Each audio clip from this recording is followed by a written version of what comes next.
So, our guy, Takumi Iruma, gets yanked from Earth, dropped into another world, and now he's staring down a literal goddess. And the first thing she says? Oops.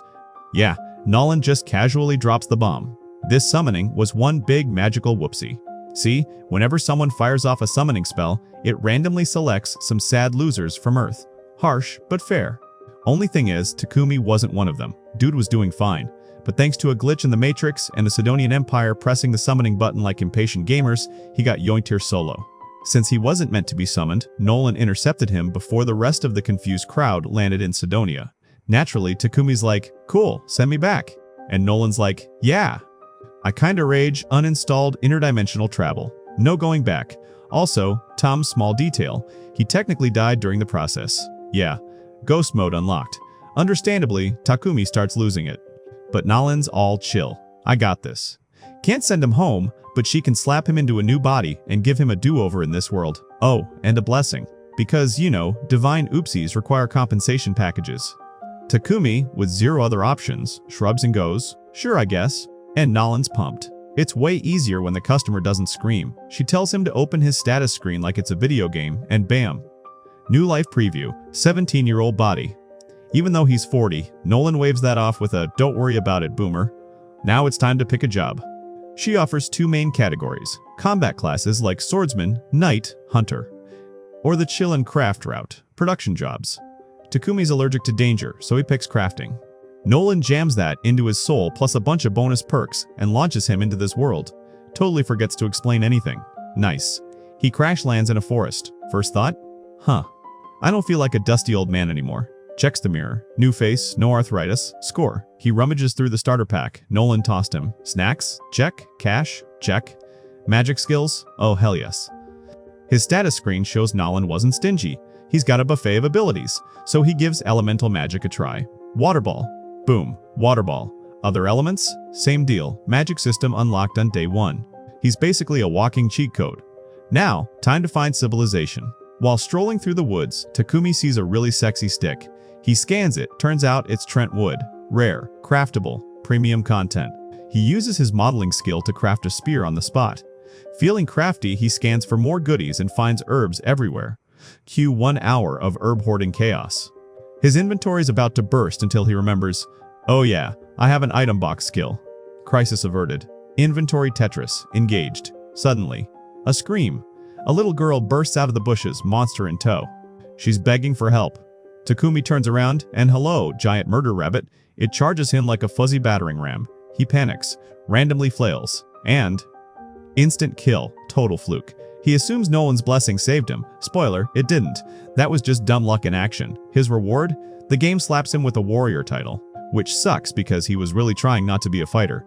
But priorities, he checks on the girl. She's fine. Name's Molly. She wandered too far while herb hunting and got ambushed. Takumi hears the word village and lights up like Wi-Fi bars.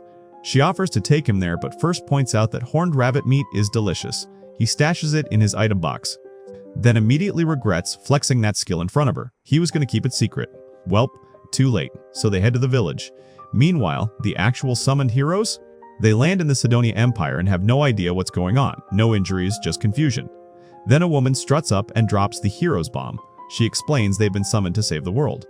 She calls herself Empress Elizabeth. Cue red flags. She's giving off, definitely gonna betray you energy. Akane, one of the heroes, has the blessing of revelation, basically divine gut instinct. Her gut is screaming, don't trust this woman. Back in Bork Village, Molly's parents thank Takumi for saving her. Dad's Bunga, Mom's Martha. They're sweet and totally impressed he got here solo. Takumi asks if he can stay in the village. No in? No problem. They'll just build him a house. The villagers gather and start prepping the land. Takumi, not wanting to freeload, uses earth magic to level the ground.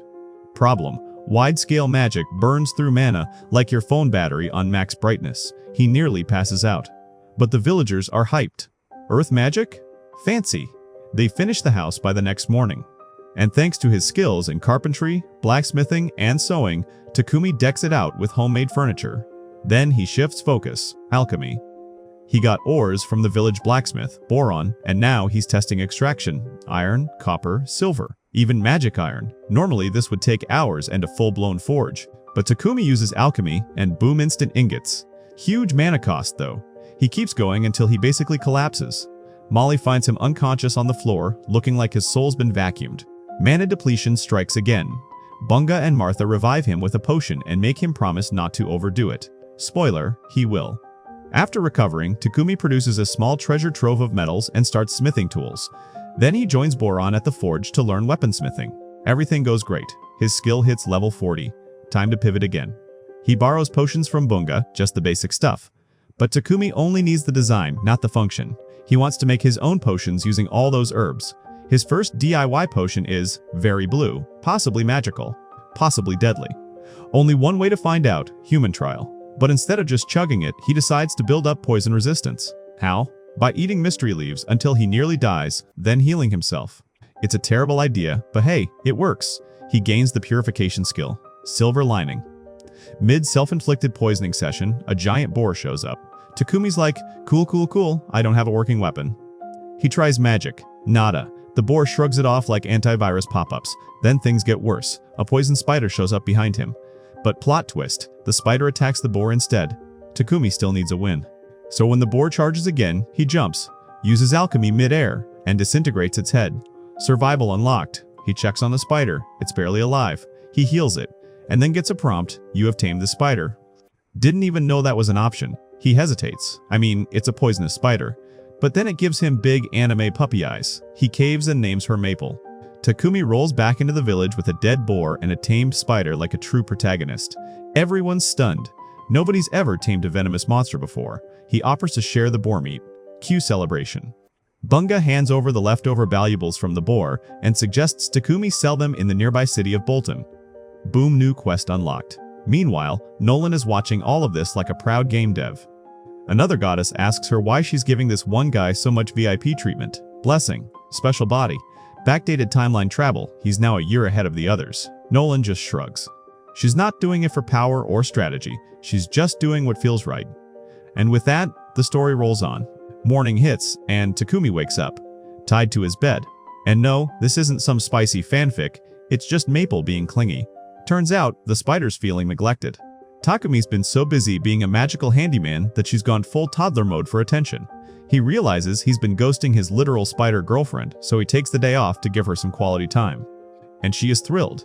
Just as things get all cute and cuddly, Martha walks in with lunch, and a face that says, "Do I even want to ask?" Takumi assures her it's not that kind of relationship. Martha rolls with it, but she's got her eyes on that silk. And not in a weird way, she's already planning to harvest Maple like she's a walking loom. Next thing you know, Martha's made a shirt from Maple's silk, and the village women are straight up obsessed. Turns out spider silk is bougie tier fabric, usually reserved for nobles who bathe in rosewater and drink wine at breakfast. Martha asks Maple for more. Maple's happy to help, but it means no more playtime. Takumi's a little bummed, but hey, work calls. Flash forward. It's been about a month since Takumi rolled into this village, and now it's time to level up. He's planning to head to the city for Alchemy 101, but saying goodbye? Yeah, not easy. He's grown attached to these people. He swings by the forge to hang with Boron and knock out one last project. Together, they make a sleek chest plate and some steel toe boots. Boron jokes that the boots are perfect for kicking stuff. Takumi's like, cool, but I'm not trying to go full action hero, I just want to mix potions. Bunga shows up, sees the finished gear, and gets all sentimental. He knows Takumi's gotta leave if he wants to go big with his crafting hustle. City equals business, resources, customers. So he arranges a ride for Takumi with a trader headed to Bolton in a few days. Everyone's sad but supportive. They tell him to start packing. Takumi's on his way home when he runs into Martha carrying a bucket of rabbit guts. Yeah, just casually walking around with innards. He asks what's up. She explains that they're from a horned rabbit Bunga caught. Apparently the guts are gourmet, but risky unless processed properly, like sushi with a side of salmonella. The village can't purify the meat, so it's trash now. Takumi's like, hold up. Pulls a little light magic out of his hat and purifies the whole bucket. Martha's thankful but also side-eyeing the situation. Light magic? That's rare. Like, chosen by God, rare. And showing it off is asking for drama. She warns him, keep that under wraps once he leaves town. Takumi nods, promises to play it cool, but until then, he's going full Bob the Builder with magic. He upgrades the village with brick walls, a water pump, and a couple of extra goodies. By the time he's done, the place looks like a 5-star Airbnb. When the merchant finally arrives, he doesn't even recognize the village. Bunga greets Papek the trader, and after sealing a deal, Takumi shows up ready to go. Papek already knows all about him thanks to Bunga. The villagers ask if Takumi has everything packed. He says yes, but he's got one last thing to give. He hands Bunga a potion and tells him there are 100 more at his house. If disaster strikes, they're stocked. Papek sees the potion and nearly drops his eyebrows. That thing is top tier. The rest of the village gathers for a big farewell. Molly waves goodbye to Maple, who's snoozing in Takumi's bag. Martha hands over a custom outfit made from maple silk. Takumi gets all misty-eyed and thanks everyone, then hops in the carriage like a shonen protagonist heading to the big city. The villagers cheer as he rides off, telling him he'll always have a home here. Papek and Takumi are rolling toward Bolton, and Papek points out how much the villagers loved him. Even the other passengers are like, "Dang, this guy's a hometown hero." Meet his new travel buddies, Heath, the blonde leader, Riel, the redhead creep, and Booger, yes, really, who looks like he listens to sad music in the rain. They're part of a CR rank party called Lionfang, currently on bodyguard duty, which basically means sitting around waiting for something to happen. Riel notices Takumi clinging to his bag like it's filled with cash. Takumi casually mentions there's a killer spider inside, sleeping. Cue disbelief. Riel, being Riel, wants to see it. Maple wakes up, sees Riel, doesn't like him, headbutts him straight in the face. Takumi starts apologizing, but Heath waves it off. Honestly, they all think Riel had it coming. Weirdly enough, Maple seems to like Booger, even though he's the type to write poetry about moss. Papek calls Takumi up front to talk potions. He wants to know if Takumi's got more to sell. Just then, slam on the brakes. Trouble ahead. A goblin horde. Classic fantasy ambush moment. The guards, finally hyped for action, tell Takumi and Papek to chill while they handle it. There are about 20 goblins, nothing Lionfang can't handle. Riel snipes a few. Booger and Heath go full melee mode. It's over in minutes. After the fight, they loot the goblins for magic stones. They all climb back into the carriage and roll on for 3 days. Welcome to Bolton. First stop, the Adventurers Guild. Lionfang goes to report their mission success. Takumi tags along because he needs city credentials.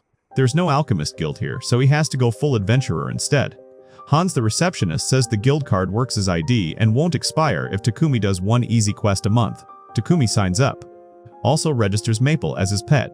Totally normal behavior. Next stop, Papek's trading company.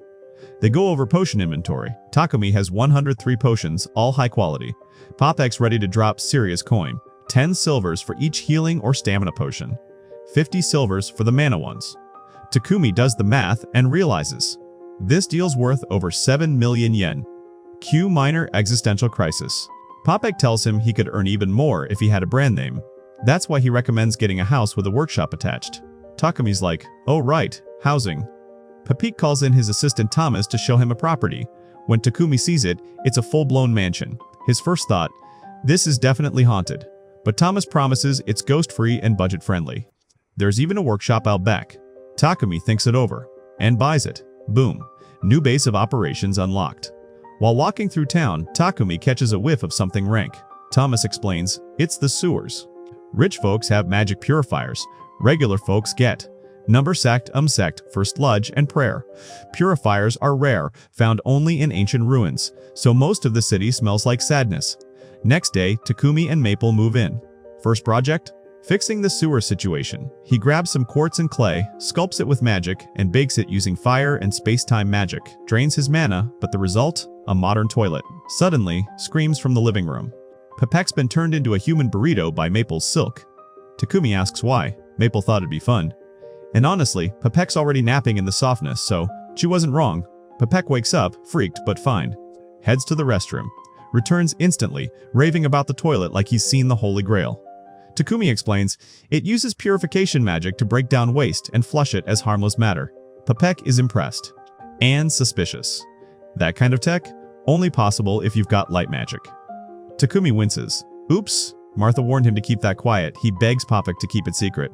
Papek agrees, but only if Takumi makes him 100 toilets. No big deal. Takumi hesitates. 1 toilet was a lot, but agrees if Papek supplies the materials. Papek's pumped, but also drops a bombshell. Maybe Takumi should get a slave. Takumi's like, excuse me, what now? Papek explains. If Takumi wants to keep his magic hush-hush, he needs help. A slave is magically bound to keep secrets. Also, the Church of Divine Light? Total monopoly on purification magic. If they find out what Takumi can do, they'll come knocking with contracts and chains. Papek says he has a workaround, but for now, secrecy is priority. Takumi hates the idea of slavery, refuses.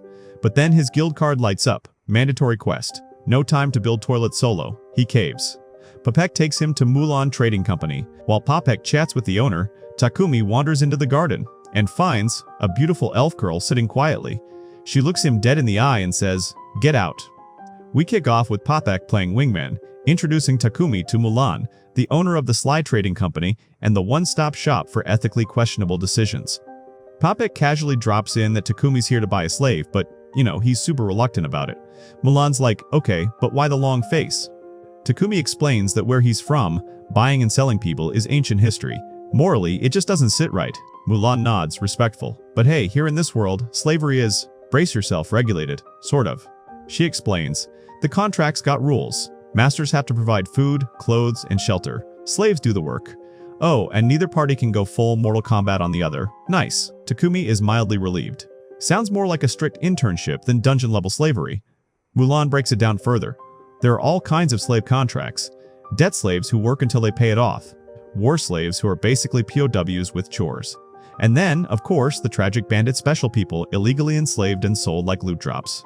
Popek recommends Takumi go with a war slave, since those contracts are airtight. No walking out, no spilling secrets. Mulan raises an eyebrow. And why exactly do we need a non-leavable, NDA-bound, all-in-one servant? Popek's like, because Takumi is a magical factory, and we don't want competitors stealing his secret sauce. But Mulan wants to hear it from Takumi. He explains, he's a producer. Potions, tools, toilets, you name it. He's also stuck doing guild quests and managing a literal mansion. So he needs someone to help at home, and ideally, someone who can throw hands if needed. Mulan's like, buddy, no one's doing housework and combat. That's not a job. That's a breakdown waiting to happen. But she's got someone in mind for housekeeping. Cue Maria. Maria walks in. Calm, polite, trained in everything from reading to math to wiping baseboards. And she's been in slavery since she was a kid. She says she can manage the whole mansion by herself. Takumi's impressed, but also kind of confused. He blurts out, why hasn't anyone bought you yet? And Maria turns red like he just proposed on the spot. He apologizes, realizes it came out weird. Maria reassures him she's fine, but she lays down the law, she does housework, that's it, nothing else. Takumi's confused until Maria straight up yells, I'm not sleeping with you. Now he's embarrassed. No worries though. He assures her, housework is literally all he's here for. He asks if she's still okay with forming a contract. Maria says yes, and the room breathes again. Mulan starts drafting the paperwork. But now, we need a combat slave.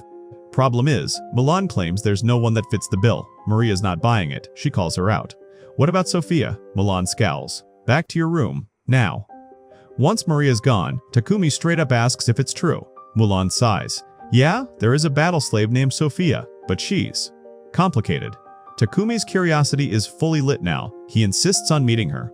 So they head down to Sophia's room. And surprise! She's the same girl Takumi ran into earlier in the garden. Mulan drops the backstory. Sophia's a war slave, captured during a battle between Triara and Yuger. That war, over 50 years ago. Yep, she's over 50. But she's an elf, so that's basically middle school for her. Now here's the laundry list. Scarred ear, busted hand, limp leg, no access to her elven elemental magic. Oh, and possibly cursed. Basically, she's the ultimate do not recommend entry on Slavefinder. But Takumi's not convinced. He asks for a minute alone. Mulan agrees. Leaves. Takumi, now solo with Sophia, uses appraisal. Normally rude, but he needs the receipts. And whoa, stats? Sky high. She's still got the bones of a battle goddess just covered in duct tape and curses. Mulan returns and asks if he's decided. He has. He wants Sophia. Sophia's like, dude, did you not hear the whole I'm damaged goods speech? But Takumi's like, don't care, I'm gonna fix you. Mulan's intrigued by his optimism. And hey, if he's serious, she's in. Fast forward. Contracts are ready. The three of them gather. Magic glows. Papers sign themselves. Maria and Sophia are now officially Takumi's partners in productivity. Maria thanks him and promises to do her best. Sophia does too. They head back to the mansion. As soon as the door opens, Maple, his pet spider, comes yeeting out like a caffeinated dog. Sophia instinctively tries to kill it. Takumi stops her mid-swing. She's with me. Sophia and Maria stare like, you keep that as a pet? They try to act chill. Keyword, try. Takumi shows them to their rooms. Big, clean, private. They're stunned. Actual bedrooms? For slaves? Takumi shrugs. He's not using them. Might as well let someone else enjoy the space. He also tells them about the massive bath. Use it anytime. Maria is ready to jump in ASAP. Cut 2, bath time. Maria's floating in bliss and talks about how lucky Sophia is that she got bought too. She honestly thought Mulan was never going to let her go. For 50 years, Mulan shot down every offer. So if she sold Sophia to Takumi, she must see something good in him. Sophia agrees. Kind of. She admits he's kind, but mysterious. When Mulan was drawing up the contract, Sophia peeked at his file. Hometown? Blank. Family? Unknown. Dude's basically an NPC with hidden lore. She's keeping it to herself, but something's up. After the bath, they head outside, and boom, dinner's already made. Maria is heartbroken. This was supposed to be her job. Now she feels like a fifth wheel in an apron. Takumi tells her to relax. This was just a welcome meal. She can take over tomorrow. He invites them to eat together. Sophia hesitates. Slaves don't usually sit at the table with their masters. Takumi shrugs off the whole master vibe. Actually, could they not call him that? Just use his name. Sophia's like, is that an order? Takumi says no. Only if she's comfortable. Maria's cool with it. We'll see about Sophia. Next day, Takumi stops by Pepek's trading company to pick up a mysterious, carefully wrapped package. Pepek warns him, handle with care. On the way home, Takumi passes a church and decides to drop in for a little spiritual shout-out to Nolan. He thanks her for the divine freebies, but also has questions, like, why do you hate Sidonia so much? And then Nolan appears, like, physically. Boom, there she is. Takumi freaks out, naturally. She explains she heard his prayer and decided to pop in. As for Sidonia, yeah, they suck. There are two major religions in this world, Church of Creation, Team Nolan, and Church of Divine Light, Team Do Whatever We Want. Sidonia follows the Divine Light crew, the same folks who launched crusades to shove their beliefs down everyone's throat. Nolan stayed out of it, hoping humans would figure it out. Spoiler, they didn't. Takumi calls her out. If you had stepped in sooner, maybe I wouldn't be here. Nolan, fair point. That one's on me. Hence, double blessings. Double blessings. Double one catch? His good luck? Yeah, that was temporary. Basically, she gave him plot armor for the intro arc. From here on out, it's real consequences, baby. Later that day, Takumi returns home. Trips over Maple, because of course. Maria and Sophia rush over to help. Sophia tries to grab the package. Takumi instantly yoinks it into his item box, says he's busy, heads to the workshop, tells them not to disturb him. Sophia is very much disturbed. That package was wrapped in top-tier magical shielding. Suspicious much? She follows him. What she finds? Takumi casually stabbing himself with poison. Yeah, that's a thing now. He heals himself instantly, but Sophia is horrified. Then he mutters Maria's name, and her alarm bells go nuclear. She lunges at him, but collapses immediately. Takumi checks her status. Turns out, she's severely cursed and completely exhausted. He gets to work healing her hand. It's tough, but he pulls it off. His light magic levels up. He carries her to her room. Now that he's stronger, he tries lifting the curse completely, pours all his magic into it, and boom, curse broken, full heal. Sophia stays unconscious for now. A few hours later, she wakes up and panics. Tells Maria, run, he's insane. Maria's like, girl, what? She holds up a mirror. Sophia stares. No scars, no curse. Magic, fully restored. She finds Takumi and asks if he did this. He nods. Says it hurt like hell, but he promised to help. And he did. Sophia's heart does a full 180. She kneels, swears loyalty for life. Because turns out, behind the weird experiments, the bad timing, and the spider in a sack, Takumi might just be the real deal. The next morning, Takumi hits the library like a student before finals. Except this library has 4 books on alchemy. That's it. 4, not shelves, just 4 lonely volumes. He's confused. Alchemy's supposed to be this big, shiny magical discipline, right? So where's the hype? Well, turns out, it is complicated. Every book is written in some ancient, arcane language. The only reason Takumi can read them is because Nolan gifted him that universal language perk. Blessed by the goddess, literally. Later that day, the gang wraps up making a fresh batch of toilets. Still a long way from a mass production line, but hey, progress. Since his hands are finally free from toilet duty, Maria asks what's next. Takumi says he's going journeying to find new alchemy ingredients. And also explore ruins, see cool sights, maybe collect Pokemon. Typical bucket list stuff. Sophia's already signed on as bodyguard. Maria? Not so lucky. Takumi tells her she's gotta stay back and watch the mansion. You know, maid stuff. But Maria looks like he just canceled Christmas. She doesn't want to be left alone like some NPC background asset. Takumi feels bad, but decides to check her stats. And surprise! Maria's not some fragile flower, she's got solid numbers. Not OP, but enough to hold her own, so he changes his mind. Maria's coming too if she's confident she can keep up. Sophia offers to train her. And while she's at it, she'll train Takumi too. Now that they're rolling as a trio, it's time for gear. Takumi starts with weapons. He asks Sophia what she wants. She doesn't hesitate. She rattles off enough weaponry to supply a whole raid party. Maria's less picky. Just give her some battle knives. Sophia points out, knives are cute, but a spear gives you that sweet reach advantage. Maria admits she doesn't know how to use one, so Sophia volunteers for a crash course in stabby pole basics.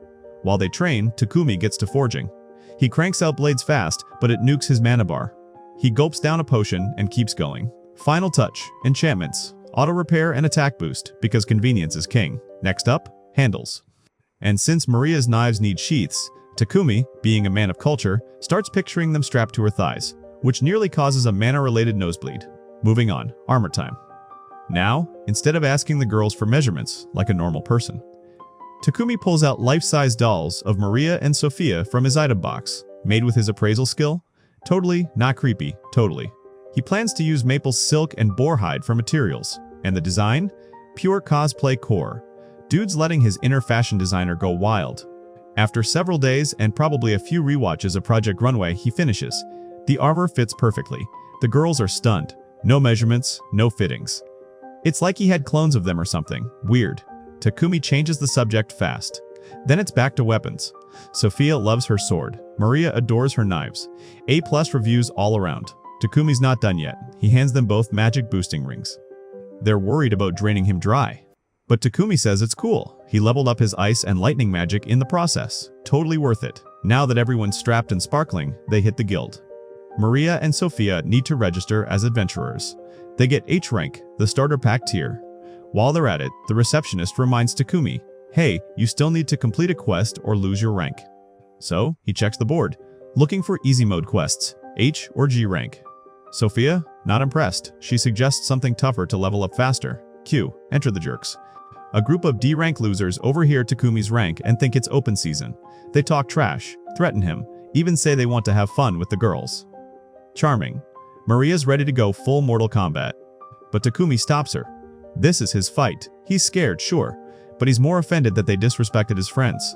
The lead D rank guy throws a punch. Takumi lets it land. And the dude immediately breaks his own hand. Turns out, Takumi secretly covered himself in diamond using synthesized charcoal. Pro gamer move. Enter, Guildmaster Barak. He storms in, demanding answers. Sees one guy bleeding, the other completely untouched. At first, he suspects Takumi, until Maria and the receptionist both vouch for him. So Barak has Potbelly Guy hauled off and invites Takumi and co. to the back for a chat. He believes Takumi was defending himself but wants details. Takumi hesitates to share his OP tricks, but Barak promises secrecy. So Takumi explains the trick. Charcoal plus synthesis equals diamond defense. Boom. Science magic. Barak's impressed, recommends an instant promotion to D rank. Takumi's like, nah, I didn't earn it. So Hans suggests a compromise. Just complete some hard quests and then rank up. Everyone agrees. Their quest, goblins, kobolds, and some herbal gathering. They head to the forest. Maple scouts ahead and spots 4 goblins. Sophia dashes in and deletes 2. The other 2 get webbed and neck stabbed by Maria and Takumi. So far, smooth sailing. Too smooth. They've already wiped out nearly 100 monsters. Sophia suspects a goblin encampment, and if that's true, there's probably a goblin general nearby. Goblin generals are C-rank nightmares. Normally takes 5 full D-rank parties to take one down. But Sophia's confident. With her spirit magic, Maria's earth magic, and Takumi's elemental set, they've got a shot. Takumi's nervous but agrees. Then Maple drops a bomb. She's about to evolve and can't fight. Takumi opens a pocket dimension for her to rest in, which causes a double take from the girls. Pocket dimension? Pocket dimension? Just another skill, no big deal. Minus Maple, the squad presses on.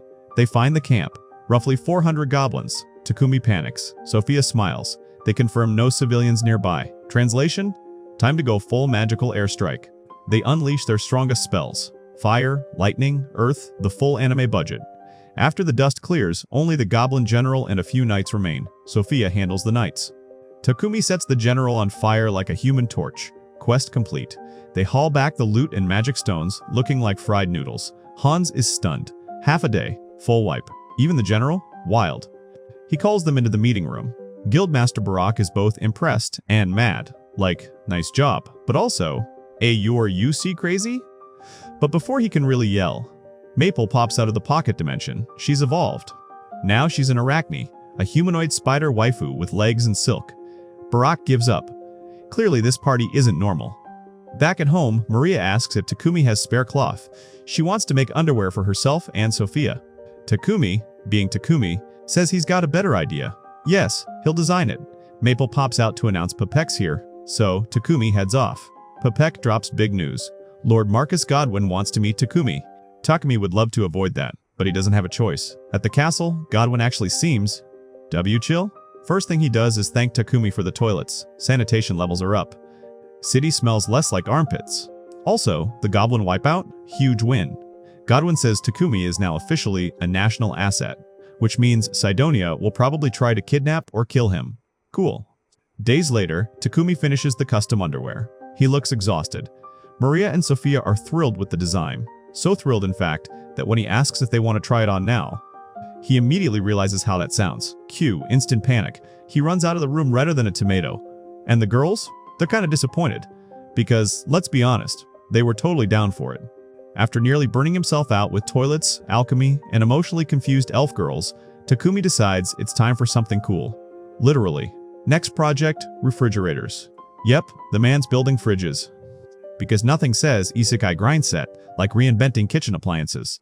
He explains to the girls how it works. Food goes in, cold air comes out, mold cries. Everyone's hyped. To make these ice boxes, he uses iron, chromium, and nickel to synthesize stainless steel, then slaps on a magical cooling device. Boom. Ice Age in a box. Although, sadly, no freezer mode, so no popsicles yet. Still, Maria's thrilled. Now she can cook without playing Russian roulette with spoiled meat. He gifts her one, and the other two go to Papek for sale. Then Takumi's on to the next shiny idea.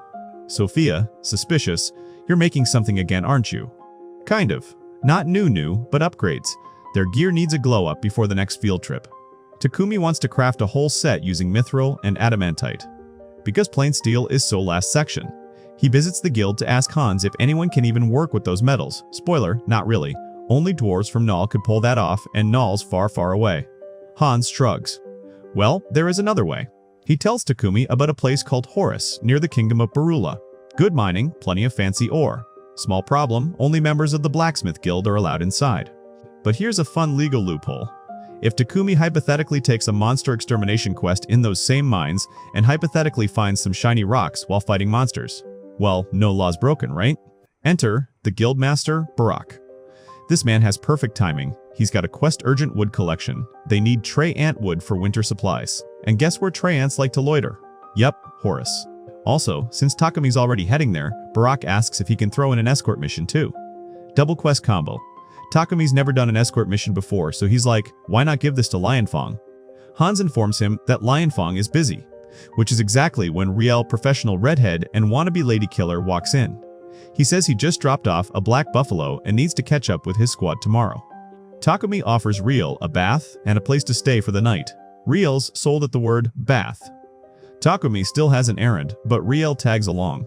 They head to Papek's company, where Takumi successfully borrows 2 monster horses. Papek's only condition? He wants some of the ores Takumi finds. Also, that refrigerator? Yeah.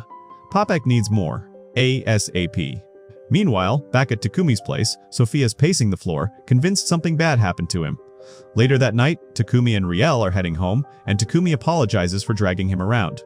Riel's cool with it, until he senses danger. A serious, kill-you-in-your-sleep kind of vibe. He grabs Takumi's hand and runs, but the threat catches up fast, and bam, Riel gets kicked across the face by none other than Salvia, who's ready to commit murder because she thinks Riel was kidnapping Takumi. Takumi throws himself between them, yelling, whoa, misunderstanding. After he explains, Sophia's mortified and apologizes to Riel. Riel accepts. But now he's got so many questions, and they multiply when they get to Takumi's house and he sees even more beautiful women waiting. Riel's like, what is going on here? Takumi breaks it down. He needed help, so he hired Maria and Sophia. Maple evolved. Now she's in waifu mode. It's a whole thing. Riel tries to shoot his shot with Sophia. She swats it like a fly. Then he turns to Maria. Hard. No. Cue Riel collapsing in defeat. Everyone else has a girlfriend. He has rejection and bathwater.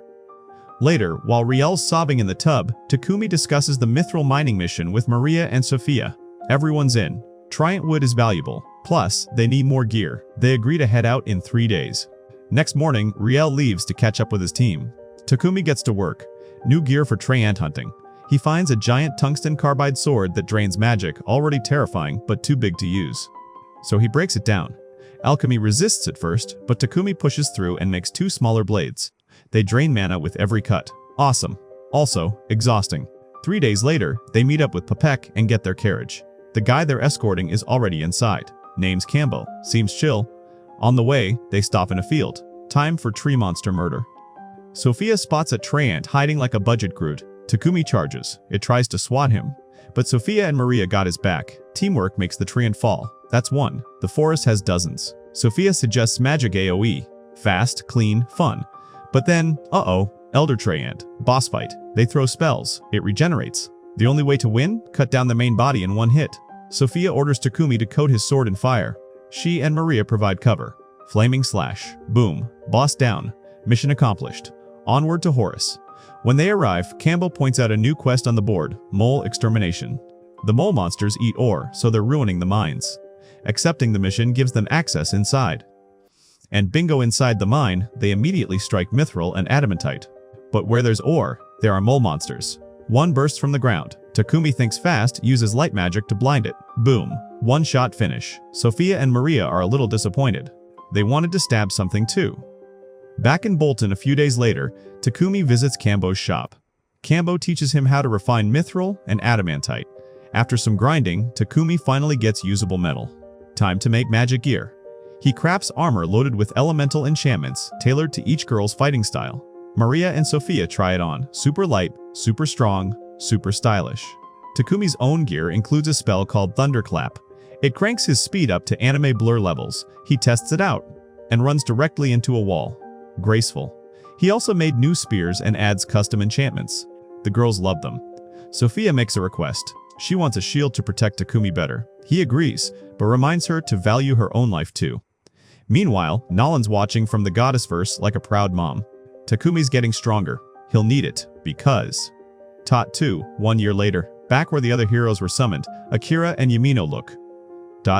Evil. They've finished training. Now they're being sent on a mission by the King of Samer. Back in Takumi time, he finishes Sophia's shield. She's thankful, but also a little guilty. It drained him. She wishes he had someone to help with all the crafting. Meanwhile, in the royal capital, some lord received a letter from W. Sidonia, Dun, D-U-N. They heard about Takumi's toilets. And the purification magic involved. They don't know who made them yet, but they're planning to take action. Looks like Sidonia is about to flush the piece down the magical drain. The story continues. So, you invent magical toilets. You think, cool, now people won't smell like fermented tragedy. But nope, now you've accidentally started a holy war. Turns out, the Church of Divine Light caught wind of Barula's fancy bidets powered by purification magic, and they had a divine meltdown. They whined to the Pope over in Sidonia. And he, being a spiritual drama queen, declared that purification magic is a divine exclusive. They want the patent, they want the blueprint, and they want names. The king of Barula, bless him, hears all this nonsense and says, yeah, no. The church rep threatens to yank all priests out of the kingdom. King basically hands him a map and says, don't let the door hit you on the way out. Now, Takumi hears about all this, and he's sweating. He's relieved the king didn't snitch. But also, hello, he didn't mean to cause a continent-wide religious beef. Popek shrugs, says it's fine. Apparently, there's another faction, the Church of Creation, and they're not total jerks. They give out healing magic like Halloween candy. Divine Light, on the other hand, they charge like it's a spiritual OnlyFans. Anyway, Popek's not here for a sermon. He tells Takumi that he showed off his magical toilet and icebox to the king. And the king, he's obsessed, wants a meeting. Takumi's like, royal audience? That sounds illegal. But Popek reassures him it's chill, totally optional, no pressure. But also, it'd really help Popek's business if he'd just say yes. So, Takumi caves. That night, he tells Sophia and Maria they're going on a royal field trip. The girls are thrilled, road trip vibes all around. They've got a week to prep. Maria's on food duty, because 7 days means lots of snacks. Takumi, meanwhile, wants to craft new cloaks. He's got some edgy dark element stones, and he's thinking stealth mode. Not for battle, no. He just doesn't want weird nobles harassing his girls. Later, Sophia and Maria go fruit shopping and, of course, girl talk happens. Maria says Takumi seriously underestimates himself. Sophia starts listing his resume like she's on LinkedIn. Alchemy genius. Inventor extraordinaire. Great hair. Maria squints. Is Sophia in love? Sophia panics. No, no, no. I love him platonically, respectfully, as my superior. Sure. Meanwhile, Takumi's off at church doing a casual divine Q&A. He kneels, light beams down, and boom. Goddess Nolan picks up the call. She heard about the royal invite. She's like, cool, did you bring me candy though? Takumi's like, focus lady, I've got questions. First up, is there actually another goddess named Annette? Nolan, fake news. I'm the only real one. Takumi, then who's Annette? Nolan, spoilers. Next question, what happened to the other summoned heroes? Nolan finally drops a lore bomb. She sent Takumi back in time, a full year earlier than the others. Yep, they haven't even arrived yet. Why? She refuses to say, chops him on the head and ejects him from heaven like a celestial bouncer. Takumi wakes up on the church floor with a mild concussion and zero answers. But hey, he wasn't planning to mess with the other heroes anyway. Back home, he finishes those cloaks for Maria and Sophia. They love them. And now, it's time for the next project. Takumi unveils his big plan. He's going to build a carriage, because borrowing one every trip is annoying. But he's still short one horse. Maria suggests something better. The Forest of Death, real name, not a Nemo nickname, is crawling with monsters. They might just find a drake horse or even a unicorn, which, apparently, is the uber black of fantasy travel. Takumi's anxiety spikes, but they head out. On the way, he asks if drake horses are really that much better. Sophia nods. Speed, stamina, armor. It's like racing with a tank in heels. They look like normal horses, but with dragon scales and a massive rhino horn. Subtle. Then Maple chimes in like, can we go already? She's hype. Not because she cares about horses, but because she wants a new friend. As they trek through the forest, Sophia senses danger. A bushwolf leaps out and just zooms past them. Takumi smirks. Anti-perception cloaks. Nailed it. Sophia's like, cool, but maybe let's take them off before something does attack us. Good call. She deactivates stealth mode and immediately slices a boar clean in half. Maria's thrilled. That's lunch. Maple, impatient as ever, wanders off on her own to go horse hunting. She stumbles into a graveyard of dead trees. Spooky. Suspicious. Then she finds it. A drake. Lying on the ground. Injured. Weak. Paranoid. She tries to say hi. It zaps her with lightning. Fair. Same reaction I have to surprise visitors. But Maple isn't mad. She understands trauma. She tells the drake her master is kind and can help. Just one problem. Giant termite monsters show up. Yup, termites, but nightmare-sized. Turns out, they're the ones who messed up the drake. Maple webs two of them, lobs them to the drake for electrified revenge, but there's more coming. She throws up a silk shield, but it's not going to hold forever. She tries to call Takumi. No signal. She panics, wonders if he forgot about her, then braces for death. But just as the termites break through, Takumi appears, looking like a very tired, very heroic dad. Maple cries, hugs him, relieved. Takumi explains the silk shield blocked her mana signal. As soon as he realized she was off the radar, he sprinted to her last known location. Then, he sees the drake. Maple begs him to heal it. He tries, but the drake isn't having it, still too scared. Sophia urges him to leave. More bugs could be incoming, but Takumi refuses to leave the drake to die. He decides to store it in his pocket dimension. Sophia warns him, that thing's high level. No contract, no filter. It'll drain him dry. Takumi does it anyway, and immediately passes out. Bold move. Genius. The girls drag him home. But 12 hours later, he's still unconscious. The drake's still in the pocket, still draining mana. And since he's out cold, he can't release it. Sophia tells Maple to open the dimension from the inside. She agrees, but warns the drake will freak out in a strange place. So she sets up a cozy tent in the yard. Drake is out. Takumi should start recovering. Maria runs to get supplies. Sophia sits by his side, patient and worried. That night, Takumi wakes up. Finally, he steps outside. Drake's just chilling. Maple's been hyping him up the whole time. Takumi introduces himself, asks for a contract. Drake agrees. Because Maple said he's cool, now bonded, Takumi heals it fully. Drake stands, healthy, glowing. And now? It needs a name. Takumi sticks to the leaf theme, calls it Chamelia, after the evergreen camellia tree. Maple's thrilled. Drake's healed, and Maria's like, dinner's ready, you absolute disasters. Takumi hasn't eaten in 24 hours. He deserves it. Alright, we open on the Palom Trading Company. One of those definitely not sketchy fantasy slave markets. There's Reva, a beast girl with magic skills and more hope than this world deserves, meeting another potential buyer. The guy seems impressed. Until he hits her with the classic job interview killer, "Do you know any practical spells?" Reva's like, "Not yet, but I'll grind, I swear." Dude sighs. Says he needs someone useful now, no time for training arcs. But hey, at least he doesn't roast her. He just pats her metaphorical head and says, "Good luck, kid." After he leaves, Reva apologizes to Palom for being rejected. Again. But Palom's like, "Don't sweat it. Your destined master is totally on the way." Reva tries to keep the hope alive. But it's been years. No takers, no master, no paycheck. She thinks about her little brother and how she had to sell herself into slavery just to feed her family. And guess what? Still 0 cents earned. Brutal. Meanwhile, over at Takumi's place, the man's neck deep in sweat and carpentry, still working like a lunatic on his dream carriage, Maria checks in. "Hey." Takumi nods. There's still a mountain of forging left. Sophia raises an eyebrow. "You do realize you're slowly turning into a corpse, right? Between the carriage, potion brewing, and building fridges for Pepek." Takumi hasn't slept properly in days. They're worried, rightfully so. But Takumi shrugs it off like a stubborn dad on a DIY mission. "I'm fine," he says. And off he goes. First stop, the guild. The second he steps in, chaos. Some guy's freaking out about a monster sighting like it's Bigfoot meets Cthulhu. Takumi strolls up and asks Hans what the drama's about. Hans explains. Several reports of a bizarre creature lurking outside town. Nobody knows what it is, but Hans drew a sketch based on witness statements. It's, think cryptid fan art by someone with a head cold. Still, no one's been hurt, so Hans is chill. Then he asks, "Nice. Let me guess, something weird again?" Takumi opens his pocket dimension and boom, out comes Camila. Hans takes one look and nearly passes out. Then he double-checks his sketch. Yep, Camila is the monster everyone's been panicking over. Q Guildmaster dragging Takumi into a private room to deliver a full-scale scolding. Takumi probably leaves with spiritual bruises.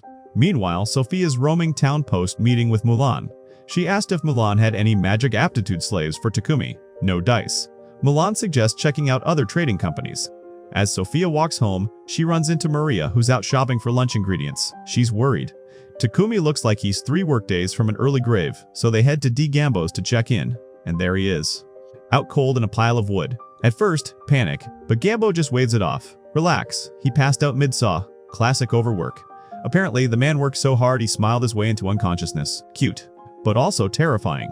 Gambo warns them, if they don't stop this guy soon, he's gonna die building furniture. Later, Takumi wakes up, brushes off the nap, and unveils. The scene, the carriage. And folks, this thing is bananas. Outside, plain old medieval carriage. Inside, studio apartment levels of space. Takumi basically folded a mansion into a minivan using spatial magic. Yes, really. He's even added all the travel essentials. Road trip? More like rolling Airbnb. Everyone jumps in for a test ride. Maria drives, and she's loving it.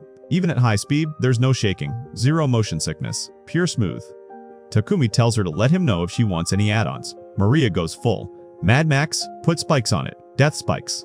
Takumi does what every sane builder would. He nods politely and ignores her. A few days later, it's go time. They roll up to the city gate and meet their escorts, Lion's Fang. Popek and the others arrive too. Before they leave, Popek's like, "Hey, mind if I check out this mythical carriage of yours?" Takumi's like, "Sure, hop in." Popek steps inside and immediately loses his mind. This man is flailing with questions. How? What? Why is it so beautiful? Then Lord Godwin smacks some sense into him. Chill, don't pressure the guy.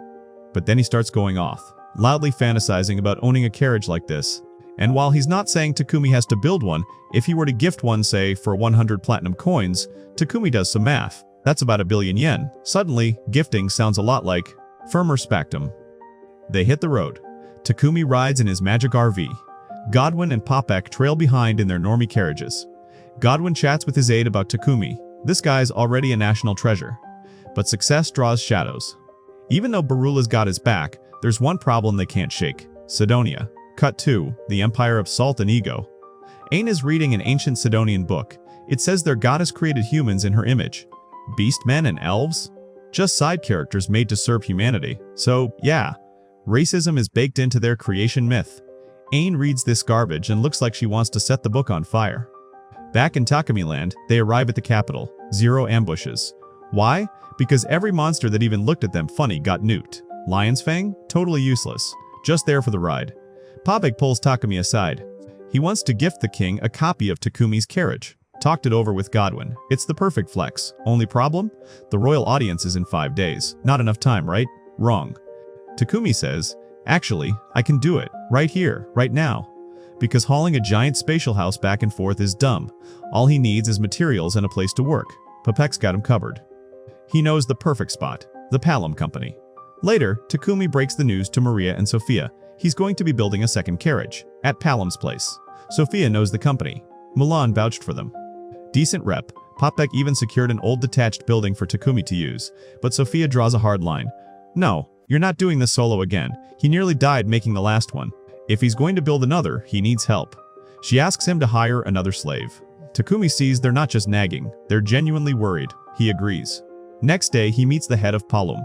Explains he's looking for someone to assist with magic-infused crafting. Palom figures he'll need someone magically inclined. While that's happening, Sophia's outside. Until Maria rides up in a full panic. Maple is missing. She wandered off earlier to explore the building. Now, there's a rogue spider with murder eyes loose in a slave market. Not good PR. Sophia runs off to find her. Too late. Maple has already jump-scared poor Reva into a near-death experience. Maple apologizes.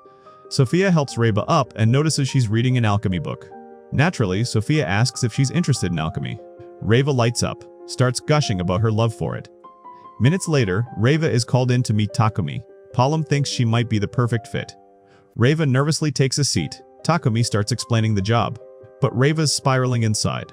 All she can think is, he's gonna reject me. I just know it. Then he mentions alchemy.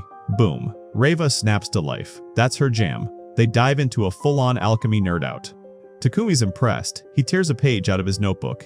Hands her a magic circle. Tell me what this does. Reva stares. It's a candy-making spell. She knows that. But something's off. She freezes. Starts to panic. She knows this, but she can't explain it. Tears up. I don't know. She braces for rejection. Instead, Takumi smiles and holds out his hand. Welcome to the team. She got it right. Kind of. Takumi just uses different ingredients in his sweets. He's amazed she figured out the purpose of the circle at all. He signs the contract with her on the spot. Reva's officially employed. She's thrilled, but asks one favor. She wants to send her entire salary back to her village. Her family's dirt poor. Her little brother deserves a better life. Takumi's like, absolutely. Done. Cut to Sidonia.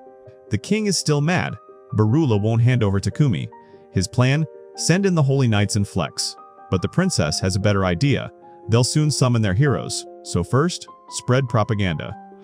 Build resentment against Barula. Then, use the heroes as weapons. War is coming, and Takumi has no idea he's the reason why. So the story picks up, and Takumi just casually finishes synthesizing the Atom anti-framework for the new carriage, like it's no big deal. Meanwhile, Reva's over here losing her mind that someone, anyone, could make something that complex from scratch. She offers to polish it up, but the more she looks at it, the more she spirals. Because there's no way she could ever pull this off. But Takumi's like, chill. Yeah, the alchemy circles look like wizard Sudoku, but it's not that far off from her candy spell. With a little training and her wide-eyed obsession with alchemy, she'll be cranking out magic tech like a caffeine-fueled grad student at finals. Eventually, with Reva's help, Takumi puts the final touches on the carriage. He's standing there, all proud dad mode, when an old man casually strolls up and asks if the carriage is his. Takumi's like, yeah, I made it, but I'm giving it to the king. Cue the rest of the squad running up, yelling like they just found a celebrity. Takumi freezes. Wait, this random dude is the king? Absolute panic. But the king just waves it off. No need for bowing and scraping. He finds formal meetings painfully dull and wanted to thank Takumi face to face. Takumi's confused. Thank him? For what? Oh right, the toilets. Takumi fixed the kingdom's sewage nightmare, and apparently that's worthy of royal gratitude. Normally, there'd be a giant banquet and maybe a knighthood thrown in, but the king knows Takumi's trying to stay off Sidonia's radar, so he keeps it low-key and slides him a reward instead. Honestly? MVP king behavior. On the way out, the king watches them leave and quietly orders his staff to keep the visit hush-hush. Simon promises total silence, but let's be real. Once they start exporting Takumi's inventions, the Sidonia-shaped storm cloud is coming. Back in Bolton, Takumi calls a team meeting to talk wages. Reva's ready to clock in, but surprise, surprise, Maria and Sophia are like, nah, we're good. Maria says she's happy with food and an allowance. Sophia, on the other hand, doesn't need money and plans to spend the rest of her immortal life chilling by Takumi's grave. Romantic? Yes. Practical? Not even a little. Takumi tries to hit them with some long-term savings logic, but these two are locked in like NPCs stuck in a loyalty loop. Reva, meanwhile, is just eating popcorn. Elsewhere in Sidonia, the princess's spy gets her hands on one of Takumi's purification devices. Cue dramatic disgust. How dare he imitate holy magic without licensing fees? The princess is furious.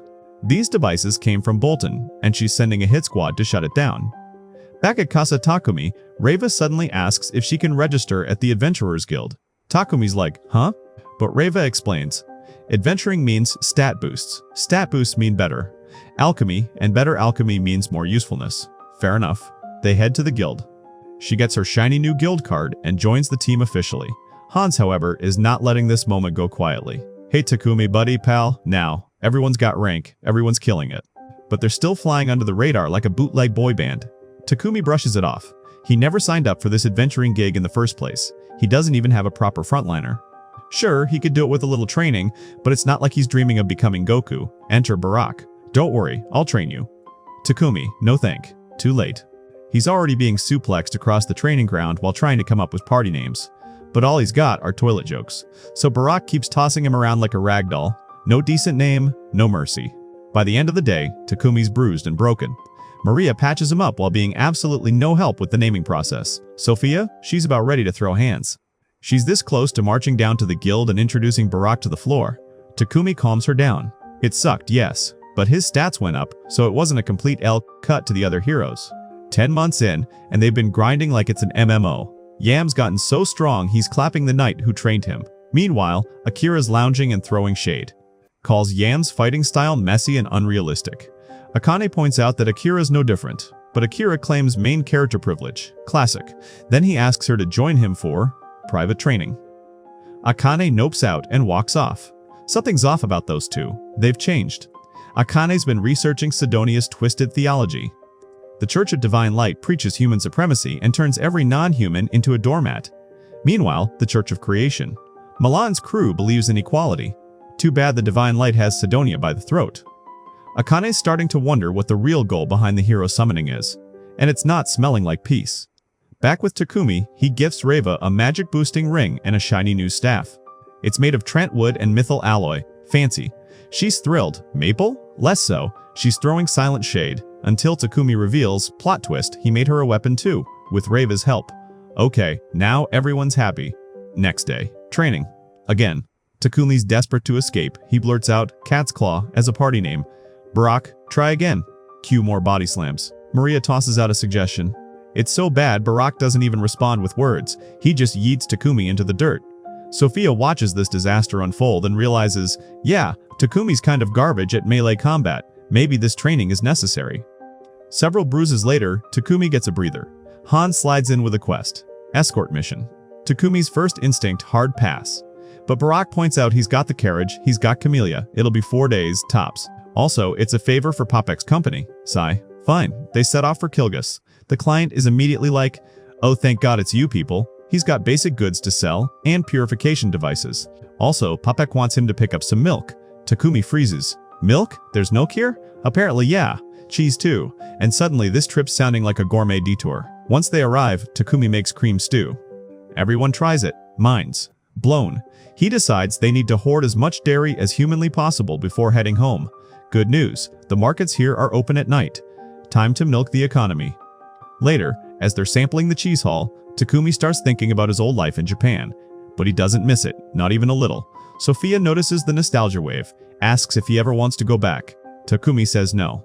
Sophia agrees. She spent 50 years cursed before she met him. Now, she's living. Maria and Reva feel the same. This is their home now. Takumi gets it. This world, for all its chaos, gave him wings.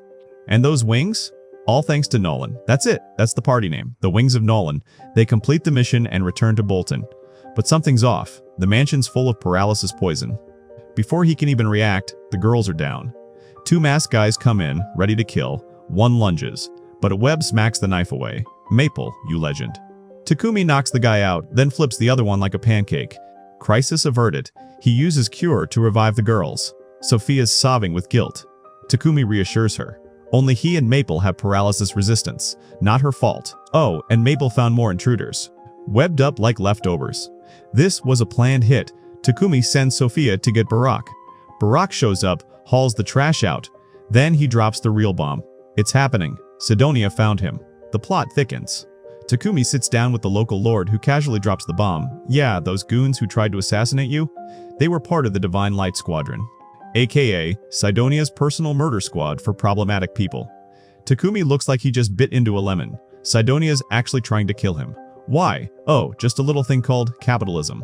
See, before Takumi rolled in with his fancy purification devices, sewer duty was priest territory. The Church of Creation handled it for free. But the Church of Divine Light? They charged like it was a luxury spa service. Now, thanks to Takumi, nobody needs priests anymore. And Sidonia just lost a major revenue stream. Oops, Takumi wonders if he should go full fugitive. New name, fake mustache, live in a cave? But the Lord says he's actually safer right here in Bolton. This town's full of Church of Creation fans, so Divine Light goons can't exactly waltz in. Just to be safe, they're doubling city patrols. Great, now we've got ring lights and a security system. But that only solves the house is safe part. Barack's like, cool, but what about when you're adventuring? Takumi says, yeah, about that. I'm taking a break. Barack says, absolutely not. Because Takumi's party is top 5 in the guild, and if he takes a vacation, the stats go down. And Barack would rather risk Takumi's life than ruin his leaderboard. Sophia jumps in. If he's going, I'm going. Even if I have to throw myself in front of every blade aimed at him. Takumi blinks. Okay, I guess we're still adventuring then. But as they walk back to the guild, Takumi starts spiraling. Sidonia wants him dead. And last night, his friends almost got caught in the crossfire. If this keeps up, someone's going to get hurt. At the guild, Takumi and Sophia finally register their party name. But Hans pulls him aside for a little, by the way. Word on the street? Everyone's talking about the attack. And there's a juicy bounty on Takumi's head. Some adventurers might get W ideas. That night, Takumi breaks the news to the crew. Maria is not having it. If there's a price on his head, it means more attackers, more danger. Takumi apologizes. They're only in this mess because of him. But the girls shut that down fast. They chose this. They're strong. And they're not going anywhere. Still, Takumi's brain won't stop buzzing. He's already designing a magical barrier system for the mansion. A dome of nope to keep out unwanted guests. But they can't hide forever. They'll need protection on the road too. Sophia suggests, find a tank, someone to take the hits and anchor the party. Takumi agrees, but finding one? Trust issues, you know? So he lands on a slightly sketchier option. Get another slave. Efficiency with a side of ethical discomfort. Everyone heads to bed. Night post up outside the mansion. But Takumi's on caffeine and paranoia. He pulls an all-nighter crafting the barrier plates. Next morning, he ropes Reba into helping with the alchemy.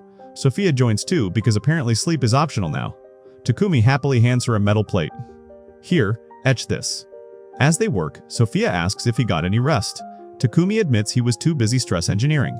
Meanwhile, out in the yard, Maple and Camellia are sparring. Maple calls it training. Camellia calls it, help me, this child is unhinged. Watching them smash fake golems, Reba has a thought. Golems are technically alchemy, right? So if Takumi could make one, boom, he's got his tank. Problem? Golems need multi-layered magic circles. Right now, that's like trying to solve quantum physics with a crayon. Takumi needs to level up his mana manipulation big time. But for now, he focuses on finishing the barrier spell. He fuses the enchantment into the metal, and boom, skill maxed out. Mana manipulation evolves into spell control. We're in business. Cut to Sidonia. The king's just been informed the Divine Light Squadron flopped. Not only did they fail, they got captured. Now Barula probably knows Sidonia is behind the assassination plot. Awkward. Elizabeth advises hitting pause on Operation Murder Takumi.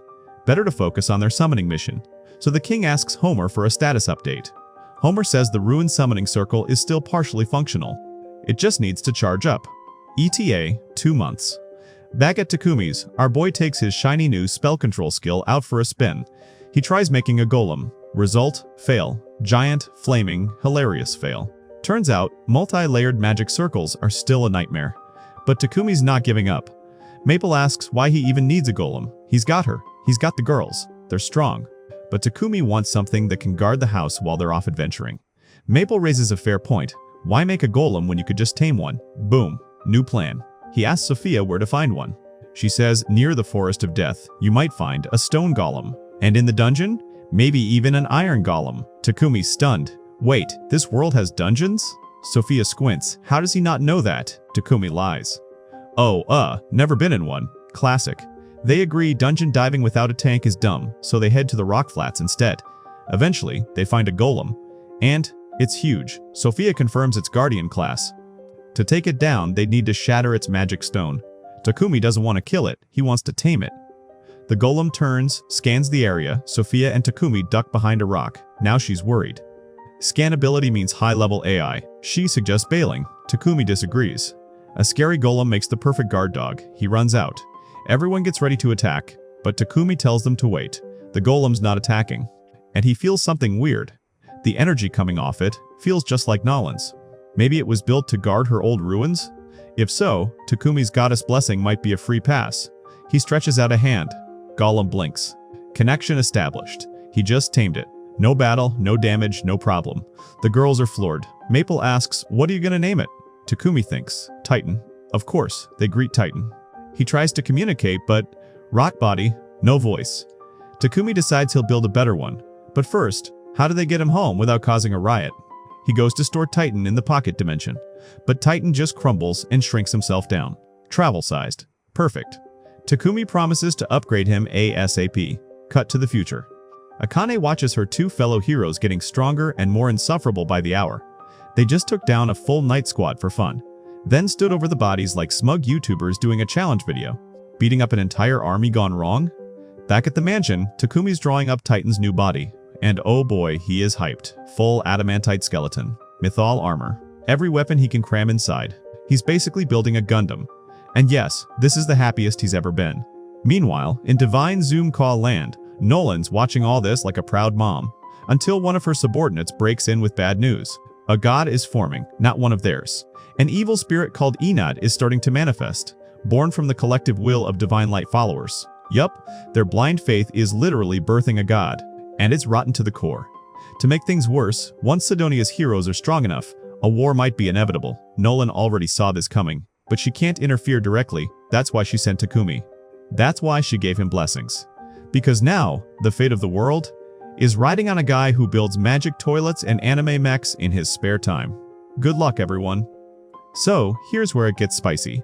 A bunch of villagers just got booted from their homes because some nobles decided, what if we made life absolutely unlivable? Now they all hate nobles. Especially Mani. Her husband literally died because some fancy jerk didn't think things through. Fast forward a year. The local lord is looking at a report like it's last week's expense sheet. Turns out a guy named Rockford took the refugees in, all 1,000 of them. Yeah, he's basically the human version of a crash cart, but even he's hitting his limit. The only land big enough for them? Monster Central? It's about as inviting as a Tinder date who says, "You up?" at 2 a.m. So now the lord's desperate. And guess who's getting voluntold? Yep, Takumi. Meanwhile, our man Takumi is prepping for a little dungeon-crawling weekend getaway. He's had his eyes on this bad boy for a while, the Forest of the Beast King, second toughest dungeon in the kingdom. And somehow it looks like someone stuck an entire national park underground. The monsters? Absolutely jacked, but Maple's on scout duty. Titan's eating hits like a retired boxer who just wants to feel something again.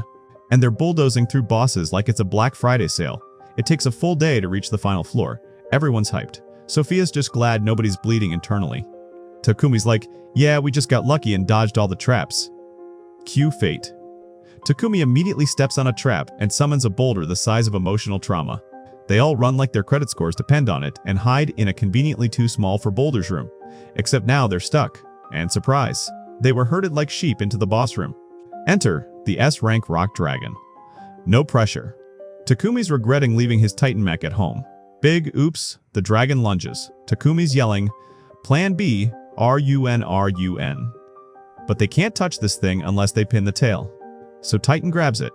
Maple wraps it up like holiday leftovers. Sophia dashes in and goes full stab happy. Dragon screams like it just stepped on Lego. Everyone unloads their magic like it's the last section. Still not enough. Sophia's like, aim for the tummy. Takumi brings out Chamelia and rams it into the dragon's belly. Big ouchie. Now Takumi sees his moment. Except, oh wait, fire breath is a thing. So, genius mode, he enchants his sword, yeets it into the dragon's mouth, and boom, dead dragon. Dungeon cleared. And bonus loot, dragon scale acquired. Time to craft something overpowered and wildly unbalanced. Back in Bolton, Takumi gets summoned by Godwin. The vibe? Very. So I need a huge favor, but you can't say no. Godwin points south. Uninhabited, monster-infested nightmare land. Even the neighboring country said, nah, hard pass. Triara tried to take it once and face-planted into failure, and now he wants Takumi to build a village there. Because apparently, if you can build a wall, you can urban plan. Takumi's like, why me though?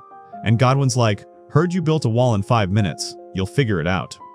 There's a river down there. Go make it pretty. Sophia is fuming. Hello? The guy's got a bounty on his head from Sidonia. Godwin knows. But things are dire. Corrupt nobles botched a pioneer village project. 1,000 people lost their homes. They need hope. And fast. Takumi hears that and says, say less. Sophia tries to talk him down. But this man is in full anime protagonist mode. Once upon a time, he was homeless too. The board village took him in. Now it's his turn to pay it forward. So off they go. With knights, tools, and more work ethic than a Silicon Valley intern, he lays roads, builds a massive rock wall, digs a monster moat. Reva strengthens the walls. Maria does interior roads. In a few days, it's looking like something out of Minecraft on creative mode. He sends Sophia to Bolton with a message, bring the people, the village is ready. Godwin hears this and does a double take. 10 days. Dude built a whole town in 10 days. Sure, it's not perfect, but it's livable, and way better than dirt and despair. So the refugees roll out, escorted by knights. But they're nervous. This is monster territory. They figure some rich jerk built them a disaster zone. They're bracing for disappointment. Then they see it. Walls. Massive, thick, fortress-level walls. The knight captain's jaw hits the floor. Drawbridge comes down. They walk in. Takumi greets them. Explains the whole setup like he's showing off his Animal Crossing island. Ramparts. Moat. Castle on a hill for visiting VIPs. Homes, barracks, even a sewer system with purification tech. The knight is blown away. Like, you were told to make a village, and you made a military-grade city? The villagers? Skeptical 5 minutes ago. Now they're weeping tears of joy. Except Mani. Still grumpy on a hill. Sophia finds her. Asks if she's alone. Mani, yeah. My husband died in our old village. Sophia, condolences incoming.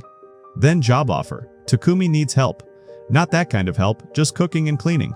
Maria's busy with construction. Want to meet him? Mani agrees. Sits down with Takumi. He offers her a fair wage. But Mani clutches her trauma. Tells him she doesn't trust nobles. Doesn't trust him. She's sure he'll mess it all up eventually. Maria defends Takumi. But he shrugs. If she doesn't want the job, he won't push. Mani walks out. Then has a full panic spiral. Oh no, I sassed the guy who built this whole village. He's gonna kick me out. I'm doomed. So she leaves. Right into a forest full of monsters. Because of course. Back in the village, Maple gets a weird vibe. Monsters. Lots of them. Big, angry, not here for hugs. Villagers panic. Takumi goes full commander mode. Orders the drawbridges raised. Says there are no flyers in the horde, so they'll be safe inside. Mani? Outside. Running. Terrified. She sees the bridge go up and realizes, oh no. Villagers notice she's missing. Knight Captain remembers she left earlier. Takumi says, we're not losing anyone. Mounts Titan. Flies off. Mani's cornered. 2 bush wolves, drooling, snarling. She's ready to die. Cue Takumi. Drops in like a superhero. Slices the wolves into emotional confetti. Tells her to chill. He's got this. Mani, there's more wolves. Takumi, cool, my friends are on it. Boom.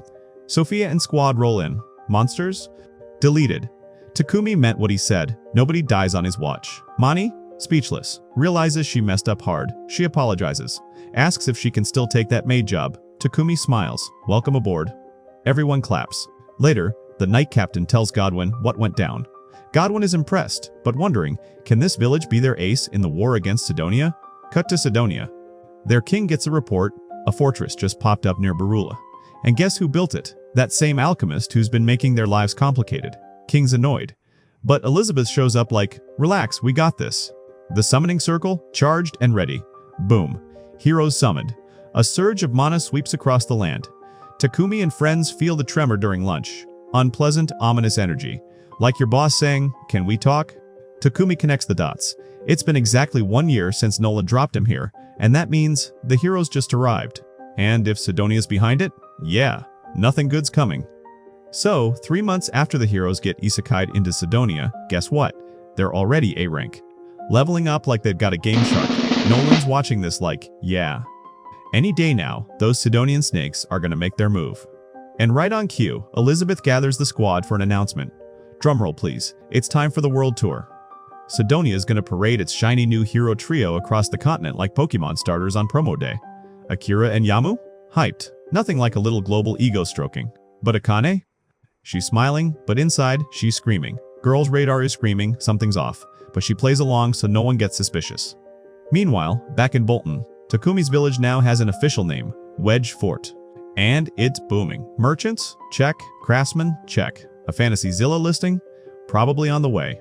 Outside the village, Sophia's doing her part-time job as monster exterminator. She slices up one like it owes her rent, then Maple rolls up like, what the hell is this thing? Turns out it's a bush lizard. Not cute. Definitely not native. And that's not great. Sophia's red flags are flapping hard. The local monster ecosystem? Out of whack. Power creep is real. She reports in and everyone's like, let's help. But she waves them off. Still manageable. Just weird. Because this sudden spike in monster strength? Feels connected. Like maybe that weird mana shockwave from 3 months ago. The one that made everyone's skin crawl had a side effect. Takumi's like, oh no. It's hero time. That night, the night captain tells him Barack summoned him. No, not the president. The guildmaster. He's got a job lined up. Takumi agrees but asks, anything spicy happened while I was out? Apparently, Bolton's been chill. But rumor has it, 3 new heroes just dropped in Sidonia, and everyone in Takumi's circle goes full gossip mode. Maria's theory? Oh, Nolan must have sent them to fix Sidonia's bad vibes. Takumi laughs in trauma. Nope, same rotten empire that tried to have him assassinated. All he can do now is hope the heroes are decent people. Spoiler, they're not. Cut to Akira and Yamu, who are loading up for their royal road trip. Yamu takes one look at Lulu and goes full bigot. Are we seriously bringing that dirty demi-human? Lulu apologizes, because trauma. Yamu gets offended she even spoke. Akane snaps. Lulu's my attendant. Try again. Akira butts in like, relax, demi-humans are just slaves. But since Akane's so attached to hers, he magnanimously allows her to ride in the same carriage. How kind.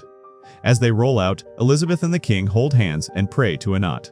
Because if you're gonna raise a fake god, might as well double down with divine fanfiction.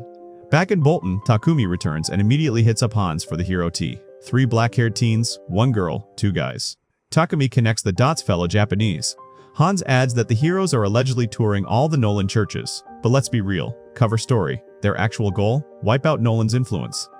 Oh, and by the way, Popek wants Takumi's party to escort him to the royal capital. Takumi agrees, because, you know, he's a helpful guy, and definitely not still avoiding stress. As they prep, Mani approaches. Big eyes, hopeful voice. Can I come too? Takumi hesitates. Dangerous mission. Mani has 0 combat skills. Bad combat. Skills. Bad combo. But she pleads. Staying behind, alone, sounds worse. Maria and Sophia give him the nod. Mani adds she knows earth magic. Barely, but still. Takumi folds like a napkin. She can come if she sticks to Maria or Reba like glue. Mani squeals. Still gotta register her with the guild though. Paperwork waits for no mage. Meanwhile, the hero squad is bumping along dirt roads in a suspension-free carriage. Akira's whining like a kid in coach. He wants one of those fancy Barulan carriages with actual shock absorbers. Also elves. Because apparently, enslaving elves is on his vacation checklist. Yamu's down.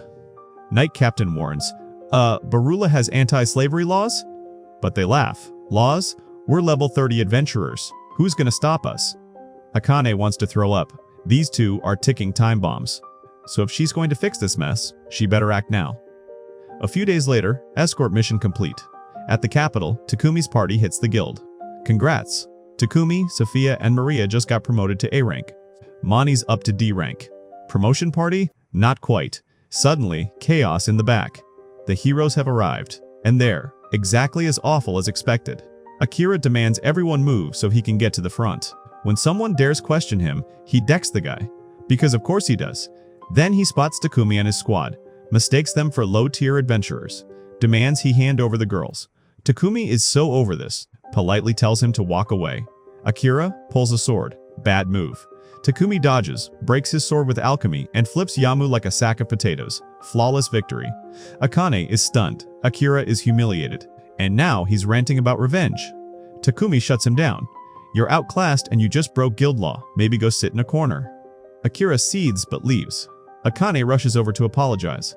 Takumi tells her it's fine. She didn't do anything wrong. They introduced themselves. Her gut says Takumi is important, maybe the person she's been looking for. Before she can explain, Lulu pops in. Time to go. Takumi sees she wants to say more, so he whispers, Lakeside Hotel, tonight. Later, he explains to the girls, 2 of those heroes are absolute dumpster fires, but the girl might be okay. So he invited her to talk. Now that he thinks about it, probably not the smartest move. She's got Sidonian guards everywhere. Turns out she was followed. Akane's sprinting through back alleys, Lulu in tow. Then, bam! Sophia knocks out a guard. Maple drags off another. Bodyguard squad, deployed. They sneak her into the hotel. No tails. All clear. Akane wastes no time. Are you Japanese? Takumi dodges. She presses. He caves. Yes. And it's complicated. The girls are confused. Takumi's never said anything about being from another world. He sighs. Time to come clean. But first, one condition, keep this secret. All of it. They agree. So he spills. The summoning. Nolan. Everything. The girls believe him. Honestly, it explains a lot. Akane asks if he thinks Sidonia wants war. Takumi? Maybe. But Akira and Yamu are not exactly war-winning material. More likely, Sidonia is using them as propaganda puppets. Even if they don't go full war, just spreading divine light influence is dangerous enough. Akane apologizes. Takumi says, don't. We all got dragged here. But he's curious. Akira and Yamu, were they always this evil? Akane says no. They used to be kind. Then they started training in Sidonia. And changed. Takumi asks, were they fed anything weird? Akane doesn't know. She always purified her food. But the guys weren't good at light magic. Brainwashing via cafeteria special? Entirely possible. Akane drops to her knees. Please help us. I can't go back. Takumi lifts her up. No need to beg. You're Japanese. You're family now. He offers her sanctuary in Bolton. Cue carriage ride. Back home, Maria whips up some cream stew. Akane takes one bite and straight up sobs. Comfort food trauma. But the warm fuzzies don't last. At Wedge Fort, a guard spots movement in the woods. Monster stampede incoming. Back at Takumi's mansion, Lulu and Akane are asleep. Takumi's in the workshop with Reiba. He'll talk to the king about their status later. For now, they're safe. He gathers the squad. Big announcement. He's dissolving the slave contracts. The girls freeze. Wait, what? He clarifies. He's not sending them away. Far from it. They're not slaves anymore. They're equals. They're family. Everyone tears up. Then, back to work. Takumi finishes 2 legendary swords. Barely sets them down when, ping. Urgent message from the guild. Emergency. Wedge Fort is in trouble. Takumi waltzing into the guild, probably expecting some boring paperwork. Instead, surprise. Everyone from Lion's Fang is just casually waiting for him like it's an intervention. He asks what's going down in Wedge Fort, and the guildmaster hits him with the worst news. Monster stampede. Like, actual stampede. So big and ugly they're only letting A-rank adventurers or higher handle it. Too bad, most A-rankers are already busy farming XP elsewhere. But lucky us, there's one more party free to help. Enter Crimson Rose. And yes, they make an entrance like it's a JRPG cutscene. Their leader, Marilda, struts in with her squad, Belly, Mary, Paula, and Linda. They've heard of Takumi's crew, so they're hyped to finally meet him. They also know Lion's Fang, but Marilda and Riel? Yeah, not besties. Anyway, Barak hands Takumi the mission to go save Wedge Fort before it becomes Wedge Crater. Takumi's like, got it, and boom, they're off. Akane and Lulu? Still hiding out in high alert mode, so Takumi leaves them behind with Titan on guard duty. On the road, Takumi gives Sophia a shiny new toy, a sword. Not just any sword crafted from orichalcum. Yeah, that mythical stuff. Its name? Amaterasu, because subtlety is for cowards. And if that wasn't enough, he made a second one, Tsukami. This one doesn't just hurt your body, it gives your brain a panic attack. Mental damage for days. Now, as they're rolling up to Wedge Fort, Takumi peeks out and... oh look, a sky full of nightmare fuel. Flying monsters. Yep, they're screwed. Time to go full anime battle mode. Everyone dives in and starts monster whacking. They get inside the walls and split up like a tactical squad in a zombie movie. After hours of pure chaos, the city is cleared. The villagers crawl out of hiding, blinking in the daylight like mole people. They start thanking Takumi like he's the messiah. He's like, cool, if you're bleeding, go see Reiva or Mani. I've got more monsters to kill. Sophia and Maria join him to finish the job outside the walls. But Takumi's noticing something off. These monsters? Too organized, too smart. He suspects there's a leader. Because of course there is. Remember that Maniquate from 3 months ago when the heroes got yanked into this world? Yeah. That blast may have supercharged the local wildlife into Pokemon bosses. Cut to Sidonia. They hear about the monster stampede and practically throw a party. The king wants to let the monsters break Barula so Sidonia can swoop in and liberate it. Translation, conquer and gloat. But Elizabeth's like, nah. Let's be sneaky villains. She proposes using the heroes to destabilize Samur instead. You know, for diplomacy. Back in Wedge Fort, Sophia's on guard duty, staring at the forest like it owes her money. Reva brings her lunch and some heavy feelings. Turns out Takumi's been giving away healing potions like free samples. And not just any potions, his personal stash. Sophia checks in on him, and he shrugs it off like, if I don't get hit, I won't need them. Classic anime protagonist logic. He then tells Reva, Mani, and Maple to stay behind and guard the city. He, Sophia, and Maria are off for round 2. But before he can even get dramatic with it, Maple rings the, oh crap, alarm. The monsters are back. Takumi whips out a battle plan, bombard with magic, then slice and dice. He, Sophia, and Mary take point. Maria and Reva provide backup. They crush the first wave. Maple handles anything trying to sneak in. Only issue? Sophia's going full Leroy Jenkins. But hey, it works. The monsters retreat, and then immediately start eating each other. Yeah. Cannibal monster buffet. One remains. The big bad. The ringleader. It fires a beam straight at Sophia. She dodges. Takumi catches her before things get worse, but Sophia's not done playing meat shield. She taunts the monster to draw its fire. It works. Too well. She gets blasted. Face plants. The monster's about to go for the kill. But bam! Reva, Maria, and Maple drop a fireball on it. Perfect timing. Takumi and Sophia double-team the thing with all their magic. Then Sophia throws him Amaterasu. Takumi slices off its wing, charges up Tsukami, and cleaves it in two like a final boss finisher. With the nightmare beast finally dead, he runs to Sophia and starts healing her. She's like, I'm fine, really. But Takumi, he's not having it. Why would she risk her life like that? Sophia says it's because his life matters more than hers. Takumi shuts that down hard. He needs her alive, needs her safe. They're partners, not cannon fodder. He finishes healing her and checks in with the crew. No more monsters. For now. Takumi breathes a sigh of relief, then immediately passes out. Dude earned a nap. He wakes up a few hours later, just fine. Everyone's happy. They spend a few days fixing Wedge Fort, then head back to Barula. And while that battle went well, things over in Samer? Not so much. Turns out, Akira and Yumino committed the massacre, just casually. Back in Barula, Takumi hosts a BBQ to celebrate. But Sophia, sitting alone, in the dark. Reva notices. Akane notices. Maria gets annoyed that she didn't notice and sends Takumi to fix it. He finds Sophia sulking. Apologizes for yelling. She owns up to her reckless behavior. Says she just really wanted to protect him. But Takumi tells her, again, no one's life is disposable. They're equals. Family. She has to value herself. Because he sure as hell does. A few days later, Takumi takes Akane and Lulu to the Lord. He's asking for permission to let them stay in his mansion. The Lord says yes. Then casually drops this bomb. The massacre in Samer? That was 100% Akira and Yumino. Akane's crushed. She wonders if staying behind made her complicit. Could she have stopped them? Takumi reassures her, not her fault.